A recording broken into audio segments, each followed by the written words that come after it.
Okay, so let's. I'm gonna do another video here. Um, uh, Now we are at Act Two, Scene Two, page 8. Act Two, Scene Two of Romeo and Juliet is the most famous scene of Romeo and Juliet. It's the part. It's the Romeo, Romeo, wherefore art thou Romeo scene. Um, oh, what light through yonder window breaks? It is the east, and Juliet is the sun. Very famous lines. But it's basically Romeo had that first meeting with Juliet, but now he wants to see her again, and so he climbs into her garden over the wall, and he's climbing up to her bedroom, and he sees the light go on in the bedroom, and he wants to say how much he loves her, and so and I mentioned Romeo's a kind of a poet, so before she even knows he's there.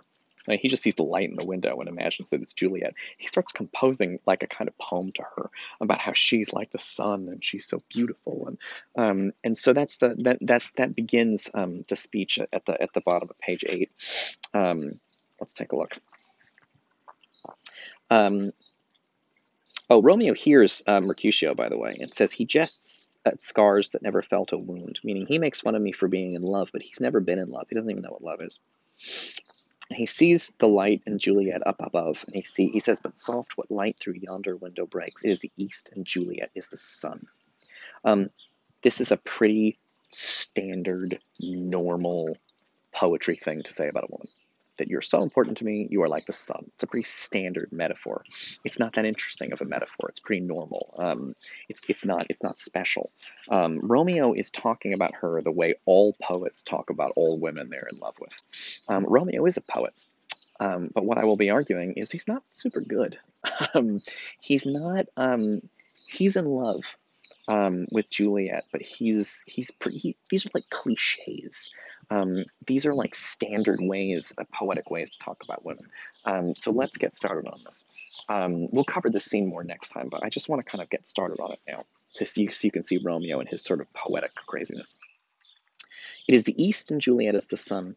Arise, fair sun, and kill the envious moon, who is already sick and pale with grief that thou, her maid, art far more fair than she. So he says the idea is the moon is envious of the sun, it steals its light, and so the moon is envious of Juliet because Juliet is the sun. It's envious because Juliet signs because it's nighttime when he climbs up to her window. So he says, "Ah, Juliet, you're the sun, and the moon is so jealous of you. The moon is jealous of the sun because the sun shines brighter, and so the moon is jealous of you because it's nighttime. This is the moon's time, and if you're up and you come to the window, it's like the east. It's like the sun rising in the east, and you're like the sun, and you're going to piss off the moon because it's jealous of how bright you are. Because again, he's comparing the light in her bedroom to the sunrise at night, which will make the moon jealous. Um, and so he continues.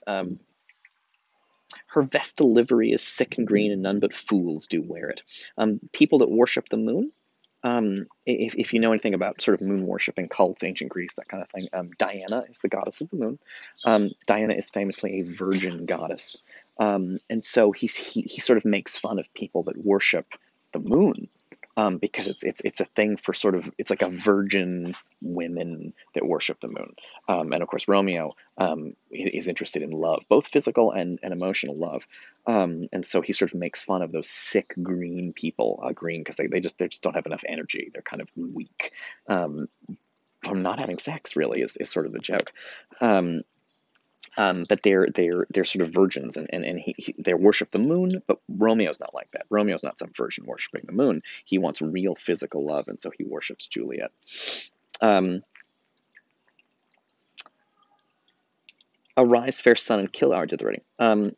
And cast it off, meaning get rid of all that terrible stuff. It is my lady. Oh, it is my love. Oh, that she knew. Oh, that she knew she were. Meaning I'm in love with her. She doesn't even know. She speaks and yet says nothing, because he sees her sort of talking to herself. She speaks and yet says nothing. What of that? Her eye discourses. I will answer it. So he says, even though she doesn't say anything, her eye says so much, right? She's able to communicate so much with her beautiful eyes. I will never answer it. I'm too bold. 'Tis not to me she speaks. Two of the fairest stars in all the heaven, having some business, do entreat her eyes to twinkle in their spheres till they return. So he's joking that her eyes are beautiful like stars. So it's like two stars came down and took the place of her eyes, and her eyes flew up to heaven, and they're in heaven now, twinkling stars. This is very standard, very normal, and honestly very uninteresting love poetry. Romeo loves her very much, but Romeo is not the most creative person in the world. Um, these are standard things that people write in love poems to people. Um, Romeo's doing it all correctly, but it's stuff other people have done before. And then he imagines those eyes. What if they swapped places with the stars? What if her eyes were there, they in her head? Meaning, what if her eyes were in heaven and the stars were in her head? The brightness of her cheek would shame those stars as daylight doth a lamp, because she's not like night, she's like beautiful day. Her eye in heaven would through the airy regions stream so bright that birds would sing and think it were not night. Right? Her eyes are so bright and beautiful that if you put them up and if you replaced two stars in the sky with her eyes, they're so bright they'd light it up like sunshine and birds would think it was the morning. Pretty goofy, pretty standard love poetry stuff. Where did I leave off here? Yeah, think it were not night. Oh, how she leans her cheek upon her hand. Oh, that I were a glove upon that hand. That is really the most cliched thing of all. Cliched meaning like standard, normal, nobody thinks about it. Everybody says the same thing. Because he says, oh, I wish I just read this one more line to it. That I might touch that cheek. So it's another very standard, boring, uninteresting thing to say, which is that he sees she's wearing a glove, and he says, oh, I wish I was that glove, because the glove gets to touch her hand, and I want to touch her hand. So what I want to emphasize for you in this part is to understand that Romeo is a poet, kind of. His soul is like a poet, and he expresses himself in lovely poetry. But it's kind of boring poetry.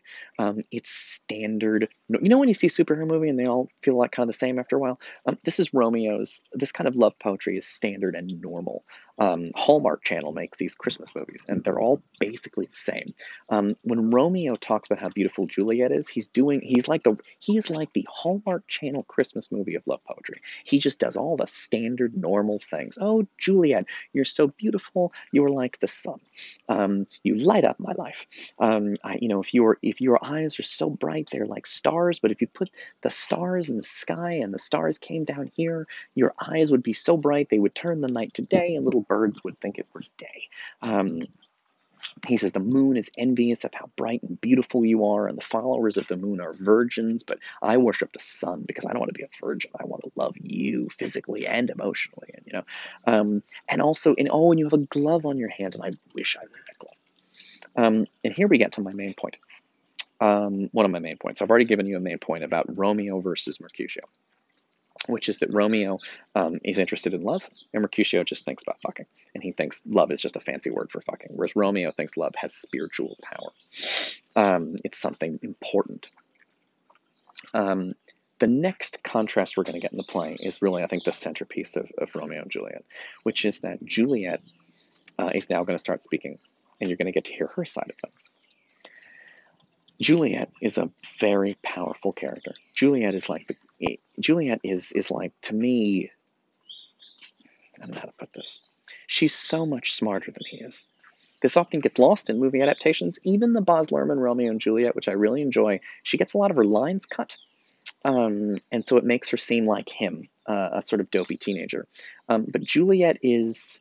Romeo, when he loves her in the language he uses is very standard, very normal, very everyday things that young men write to young women in poetry back in the day. But Juliet is different. She's an extraordinary person.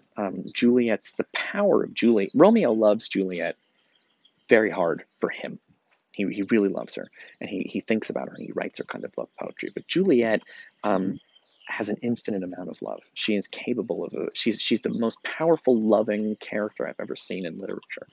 She's much smarter than he is. She is much more interesting than she is. She is much more powerful than he is. And I'm going to say that the story of Romeo and Juliet is, people think it's a story of these two teenagers that fall in love, and it is. But really, she falls in love so powerfully, and he can barely keep up with her. She loves like a force of nature, and she is smart and powerful and fascinating, and he wishes he was as clever and interesting and imaginative and powerful as she is. Her love is a whole other world that is going to change his life. Because right now, when he loves, it's kind of cliched. But when Juliet speaks, it changes the whole game. And we will talk about that next time. Yeah. In your papers, by the way, notice how I've spent a lot of time here talking about ideas. I'm getting a lot of papers from students that look very much, actually, I might put that in a different video.